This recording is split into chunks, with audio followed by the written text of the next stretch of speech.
കുട്ടികളെ എല്ലാവർക്കും നമസ്കാരം. അപ്പോൾ ഇന്ന് നമ്മൾ ക്ലാസ് തീരുക അല്ലേ? ഓണ സെലിബ്രേഷനൊക്കെ ഇന്നാണ്. ഇനിയിപ്പോൾ ഓണമൊക്കെ കഴിഞ്ഞ് 10 ദിവസം കഴിഞ്ഞിട്ട് നമ്മളിന്ന് കാണാൻ പോകുന്നുള്ളൂ. അപ്പം ഞാൻ നിങ്ങളോട് പറയുന്നത്, നിങ്ങൾക്ക് ഓണമായിട്ട് ബന്ധപ്പെട്ട് നിങ്ങളുടെ ഓർമ്മയിലിരിക്കുന്ന പാട്ടുകൾ നിങ്ങളൊന്ന് എഴുതി തന്നെ.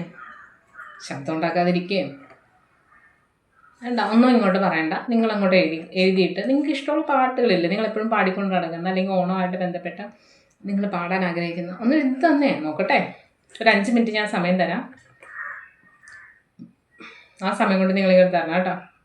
ഇവിടെ രാവിലെ ഉണ്ടായിരുന്നേ, രേഷ്മ എന്താ എഴുതുന്നില്ലേ? എഴുതോ. 5 മിനിറ്റ് സമയമാണ്. എനിക്കിഷ്ടമുള്ള പാട്ട് ഏതാണെന്ന് വെച്ചാൽ അതിങ്ങനെ എഴുതി തന്നാൽ മതിയല്ലോ.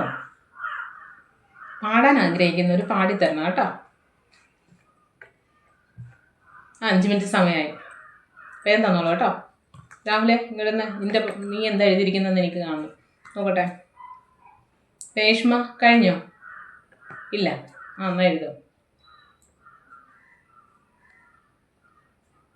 സൗമ്യ കഴിഞ്ഞോ? കൊണ്ട് നോക്കട്ടെ കേട്ടോ. കൊള്ളാലോ. ഇത് പണ്ട് എവിടെ കേട്ടിട്ടുണ്ട് ഈ പാട്ട് നിങ്ങൾ കേട്ടിട്ടുണ്ടോ? ഇതൊക്കെ പണ്ടൊക്കെ ഞങ്ങളൊക്കെ പാടിക്കൊണ്ട് നടന്ന പാട്ടാണ്. അത്തൻ ചിത്തിര ചോദി, അച്ഛൻ കിട്ടിയ വേലി, അമ്മ വിളിച്ചു തീ വെച്ചു, അച്ഛൻ 2 അടി കൊടുത്തപ്പോൾ അമ്മ വിണങ്ങിപ്പോയി. കൊള്ളാം, പാരടി ഗാനാണ്. കൊള്ളാം, നല്ല സൗണ്ട് കേട്ടോ. ഇതാണോ ഇഷ്ടമുള്ള പാട്ട്? ഓണത്തിന് ഇങ്ങനെയുള്ള പാട്ടൊക്കെയാണോ പാടിക്കൊണ്ട് നടക്കുന്നത്? എന്തായാലും കൊള്ളാം കേട്ടോ. ഇതെവിടെ നിന്ന് കിട്ടി ഈ പാട്ട്? കുഴപ്പമില്ല, ഒരു രസമല്ലേ അതതിൻ്റെ വഴിക്ക്. രാഹുൽ എഴുതി നോക്കട്ടെ. ഇത് നമ്മുടെ പണ്ട് നസീർ സാറ് പാടിയ പാട്ടല്ലേ ഇത്? ഒരു സിനിമയിൽ അദ്ദേഹം അല്ലേ? ഇതിൽ കുറച്ച് വരികൾ തന്നിട്ടുള്ളൂ കേട്ടോ. എന്തുണ്ട്?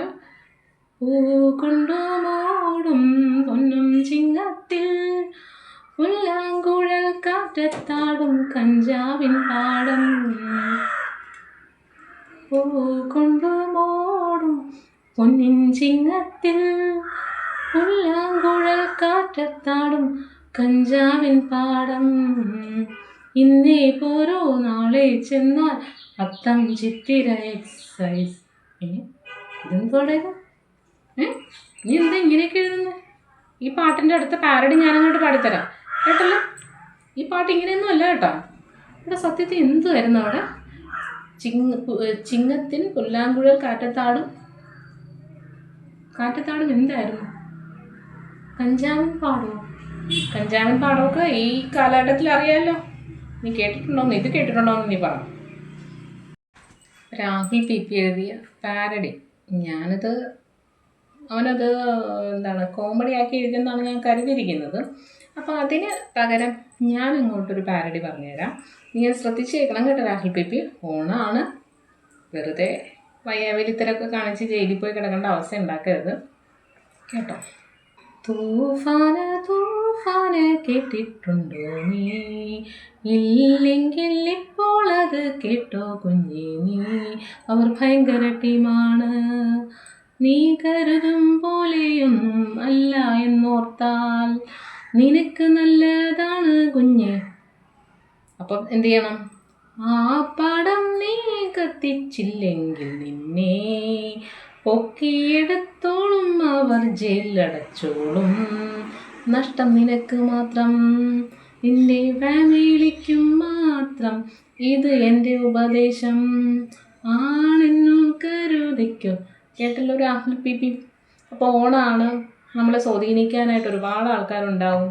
ആ സ്വാധീനത്തിലൊക്കെ വീണു പോയി കഴിഞ്ഞാൽ നമ്മുടെ ജീവിതമാണ് നഷ്ടം, നമ്മുടെ ഫാമിലിക്കാണ് നഷ്ടം, നമ്മുടെ രാജ്യത്തിനാണ് നഷ്ടം. ഓർത്തോളൂ കേട്ടോ. ഓരോ പൗരനും ഓരോ രാജ്യത്തിൻ്റെ വിലപ്പെട്ട സ്വത്ത് തന്നെയാണ്. ഏറ്റവും വിലപ്പെട്ട സ്വത്തായിട്ട് വരുന്ന അവൻ്റെ ഫാമിലിക്ക് തന്നെയാണ്. അവൻ നന്നായിട്ട് വരികയാണെങ്കിൽ, ആ കുഞ്ഞ് നന്നായിട്ട് വരികയാണെങ്കിൽ ഏറ്റവും സന്തോഷിക്കുന്നതും, ആ കുഞ്ഞ് മോശമായിട്ട് പോകുമ്പോൾ ഏറ്റവും കൂടുതൽ ദുഃഖിക്കുന്നതും അവൻ്റെ അച്ഛനും അമ്മയും തന്നെയായിരിക്കും. അപ്പം അത് ഓർത്തുകൊണ്ട് വേണം ഓരോ ആൾക്കാരും ഈ സമയങ്ങൾ നല്ല രീതിയിൽ സന്തോഷകരമായിട്ട് ആഘോഷിക്കാനായിട്ട്. ഒന്നിലും പോയൊന്ന് ചാടാൻ നിൽക്കരുത്. അപ്പോൾ ഇത് ഓണത്തിൻ്റെ എൻ്റെ ഒരു ഉപദേശമാണ്, നിങ്ങൾ കൂട്ടിക്കോ കേട്ടല്ലോ. അപ്പോൾ എല്ലാവർക്കും ഹാപ്പി ഓണം.